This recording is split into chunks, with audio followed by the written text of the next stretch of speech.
샬롬. 하나님께서 오늘도 여러분들의 삶을 넉넉한 은혜로 채워주시고 돌보아 주시기를 축복합니다. 하나님께서 저와 여러분들에게 주시는 말씀 시편 8편 1절에서 9절까지는 말씀입니다. 참 좋은 계절의 중심을 지금 저와 여러분들은 지나가고 있습니다. 녹음이 짙어지고 또 꽃이 만발한 그런 계절입니다. 풀 한 푸기, 나무 한 그루 다 그렇게 아름다울 수가 없습니다. 요즘 제가 꽃이 굉장히 좋아졌는데 그렇게 신비로울 수가 없습니다. 얼마 전에 길을 지나가다가 인동 덩굴꽃이라고 하는 그 꽃을 보면서 참 신비하다. 평소에는 그냥 지나쳤던 그런 나무들인데 계절을 따라서 이렇게 꽃을 피워낼 때 그렇게 신비하고 아름다울 수가 없어요. 하나님께서 만드신 이 창조물, 피조물들이 시절을 따라 하나님을 높여드리고 있다고 믿습니다. 자, 오늘 본문 말씀을 보면 다윗의 시입니다. 이 다윗의 영성이 얼마나 대단한지를 이 말씀 속에서 보여주고 있습니다. 하나님께서 만드신 창조의 세계를 통해서 하나님을 느끼고 또 하나님을 영화롭게 높여드리는 그의 영성이 참 부럽습니다. 우리에게도 그런 영성, 그런 안목을 우리 하나님께서 허락해 주시기를 바랍니다. 특별히 오늘 표제에 보면 다윗의 시 인도자를 따라 깃딧에 맞춘 노래, 이 깃딧이라고 하는 것은 악기로 이렇게 알려져 있는데 이 악기는 블레셋 가드 지방에서 주로 사용되는 악기라고 이렇게 주경학자들이 말하고 있습니다. 여러분, 블레셋 가드 그러면 무엇을 어떤 생각이 얼른 납니까? 네, 다윗이 그 물맷돌로 쓰러뜨렸던 이 골리앗이 바로 블레셋 가드 사람입니다. 그런데 한참 후에 사울 왕에게 쫓겨서 이제 피신한 곳이 할 수 없이 피신한 곳이 바로 블레셋 가드 땅입니다. 거기에서 얼마간 지내면서 아마도 이 다윗이 이 같은 악기도 배우고 했겠지 않는가 그런 추정을 해보는데요. 그런 의미에서 보면 시편 8편은 굉장히 아름다운 그 시귀들로 가득하지만 굉장히 다윗의 삶 가운데는 아주 곤란하고 어려운 상황 속에서 지은 시가 맞다는 생각을 하게 됩니다. 그리고 그럴 것이 2절을 보시면 주의 대적으로 말미암아라는 표현들이 나와요. 그 다음에 원수들과 보복자들을 잠잠하게 하려 하심이니이다 라는 표현도 나온단 말이에요. 그러니까 대단히 그 위기 속에서 어려운 상황 속에서 이 시가 지어졌다는 것을 우리가 이해할 수 있습니다. 여러분, 진정한 찬양은 고난 속에서 나오는 찬양입니다. 고난 가운데 욥의 찬양이 있습니다. 고난 가운데 하나님을 바라보고 하나님께서 내게 허락하신 은혜를 이렇게 헤아려 보고 그리고 앞으로 하나님께서 나타내실 하나님의 축복을 믿음으로 바라보면서 그려보면서 하나님을 높여드리는 것, 이것은 진정한 신앙의 아름다운 열매가 아닐 수가 없습니다. 저와 여러분에게 고난 중에서도 하나님을 높여드리고 찬양하고 여전히 우리의 믿음이 흔들리지 않는 믿음으로 하나님 앞에서 하나님을 영화롭게 하는 저와 여러분 모두가 되기를 바랍니다.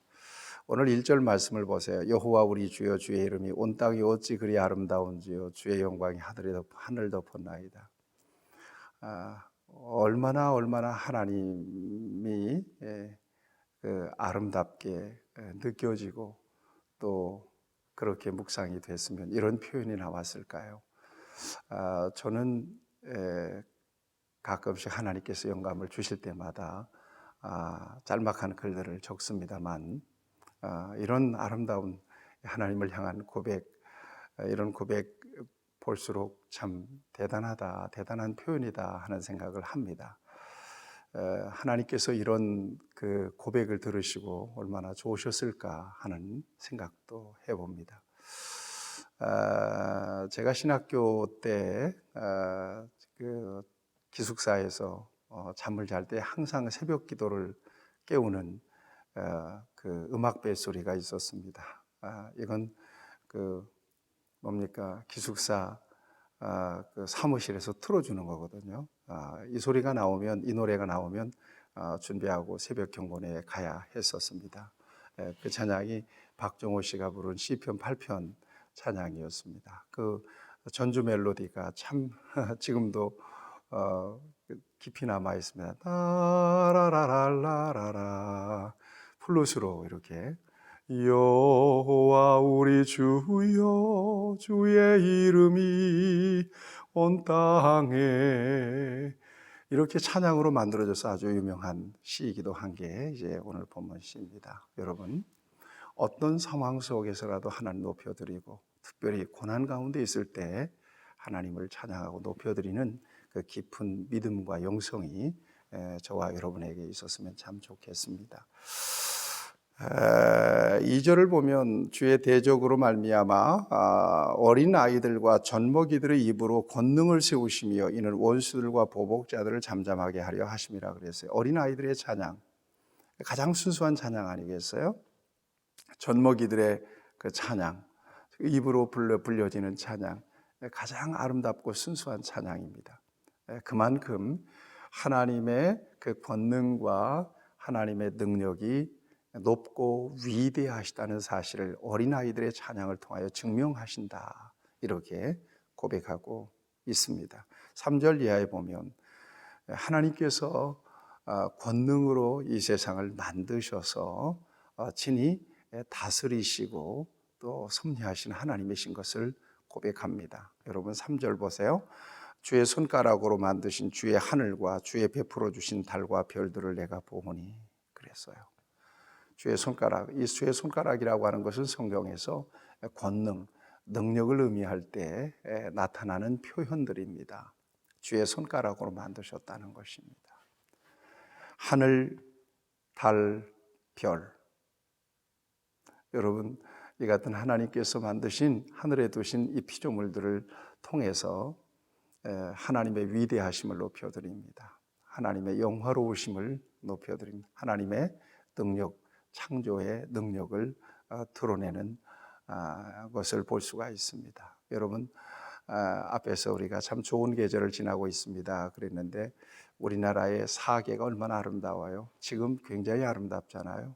믿는 사람들인 저와 여러분들은 이 모든 자연 만물을 아름답다라고 하는 데서 것에서 그치지 않잖아요. 예, 정말 하나님 참 신묘막측하게 만드셨구나. 기가 막히게 막히셨구나. 이런 생각을 하면서 하나님을 기억합니다. 하나님을 높여드리지 않아요? 여러분, 여러분들의 삶 가운데 돌아보시면 정말 신기하지 않은 것이 하나도 없어요.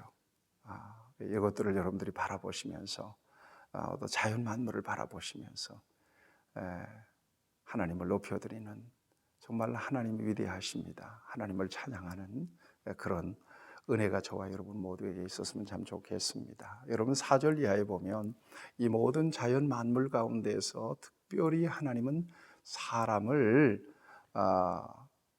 더 아주 존귀하게 만드셨음을 고백합니다. 사람이 무엇이기에 주께서 그를 생각하시며 인자가 무엇이기에 주께서 그를 돌아보시나이까. 그를 하나님보다 조금 못하게 하시며 영화와 존귀로 관을 씌우셨나이다 그래요. 여러분 자연 만물 앞에서 하나님의 위대하심을 높이던 다윗은 그 모든 하나님이 만드신 피조물 앞에서 자신은 얼마나 초라한가를 봐요. 예, 나는 얼마나 초라한가. 그럼에도 불구하고 하나님은 인간을 위대하게 만드셨다는 거예요. 오늘 하나님보다 조금 못하게 만드시고 영화와 존귀로 관을 씌우셨다는 거예요. 여러분 여기에서 그는 하나님을 향한 그 감격과 감사가 터집니다. 하나님, 나 같은 것을 이처럼 존귀하게 여기시고 만드시고 또 영화와 존귀로 관을 씌우셨으면 하나님보다 조금 못한 존재로 만드셨나요? 자존감. 여러분, 이것이 바로 우리 그리스도인들이 가져야 되는 중요한 정체성이라고 믿습니다. 하나님과 관계 지어져서 하나님 나를 존귀하게 만들었다. 여러분 생각해 보세요. 창조 시에 하나님 얼마나 사람을 하나님의 형상을 따라 멋지고 아름답게 만들었나요? 그런데 인간이 타락함으로 말미암아 그 형상 잃어버리고 정말 고통스러운 존재가 됐잖아요. 그러나 우리 하나님께서 예수 그리스도를 통해서 저와 여러분들을 다시 빚으셨어요. 그런즉 누구든지 그리스도 안에 있으면 새로운 피조물이라. 이전 것은 지나갔으니 보라 새 것이 되었도다. 새로운 피조물로 만드셨어요.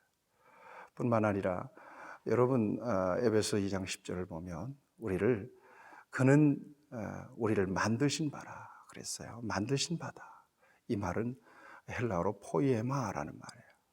이 말은 작품이라는 의미입니다. 하나님은 그리스도 안에서 저와 여러분들을 정말 다시 존귀한 하나님의 작품으로 빚어내신 것입니다. 얼마나 위대하게 아름답게 만드셨는지 몰라요. 뿐만 아닙니다. 주의 손으로 만드신 것을 다스리게 하셨대요. 만물을 그 발 아래에 두셨다는 거예요. 어떤 것들? 7절에 보면 모든 소와 양과 들짐승이며 공중의 새와 바다의 물고기와 바닷길에 다니는 것들, 이 모든 것들을 인간에게 맡겨두셨다는 거죠. 존귀하게 여기시고. 여러분, 그리스도 안에서 저와 여러분들에게 하나님께서는 하나님의 자녀가 되는 권세를 주셨고요. 하나님께서 우리에게 베풀어 주신 왕권을 주셨습니다. 여러분, 주님 안에서 저와 여러분들이 이 세상에서 하나님의 허락하신 그 자녀의 권세와 왕권을 누리고 살아가는 것 대단히 귀한 은혜요. 하나님께서 우리에게 주신 축복이 아닐 수가 없습니다. 이것이 바로 이 험한 세상에서 상대적으로 정말 스스로 생각해도 빈약하게 보이고 연약하게 비추어지고 내가 무엇을 할 수 있을까? 저 자존감이 저 밑으로 내려가서 그렇게 살아가는 저와 여러분들에게 하나님은 이 말씀을 통해서 다시 한번 우리를 일으켜 주신다고 믿습니다. 하나님이 만드신 것들, 하나님의 손가락으로 만드신 것들 다 위대합니다. 그 가운데 인간을 정말 아름답게 만드셔서 영화와 존귀로 관을 씌워 주셨고 세상에 하나님께서 만드신 모든 피조물들을 그들에게 다스리도록 맡겨주셨다. 그런 존재가 바로 인간이다.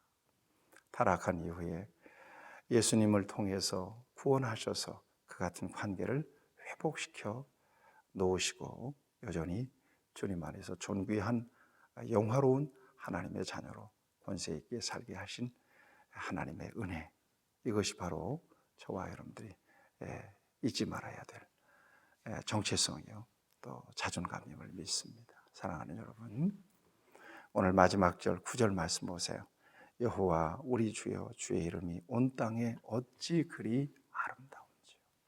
여러분, 이 고백이 저와 여러분들의 고백이 되었으면 좋겠습니다. 오늘 하루를 사는 동안에 여러분 자연 만물, 풀 한 포기, 나무 한 그루, 여러분 잡초가 피워낸 작은 원색적인 그 꽃 한 송이를 보면서도 하나님의 창조의 신비를 느끼고 그리고 그 가운데 하나님은 가장 아름답고 존귀한 하나님의 작품으로 나를 다시 한번 그리스도 안에서 빚어내시고 하나님을 찬양하게 하시고 높이게 하신 그 은혜를 감사하면서 하나님을 마음껏 높여드리는 복된 날 되시기를 바라며 여러분들의 일생이 되시기를 우리 주님의 이름으로 축복합니다. 하나님 아버지, 고난 중에서 어려움 속에서 하나님을 높여드리는 그 믿음과 영성을 잃어버리지 않았던 이 다윗의 믿음과 그 영성이 우리에게도 충만하게 임하여 주시기를 원하며 오늘 하나님께서 이 모든 것들을 우리에게 맡겨주셨고 또 영화롭고 존귀하게 여겨주시는 하나님의 은혜 가운데 살고 있음을 깨달으며 하나님 앞에서 그야말로 높은 영적 자존감을 가지고 하나님의 자녀의 권세와 왕권을, 그리스도 안에서의 왕권을 누리며 살아가는 우리 모두가 되게 하여 주옵소서. 여호와 우리 주여, 주의 이름이 온 땅에 어찌 그리 아름다우신지요. 하나님을 마음껏 높여드리고 찬양하는 복된 날 되게 해 주옵소서. 예수님의 이름으로 기도하옵나이다. 아멘. 여러분 평안하시길 축복합니다.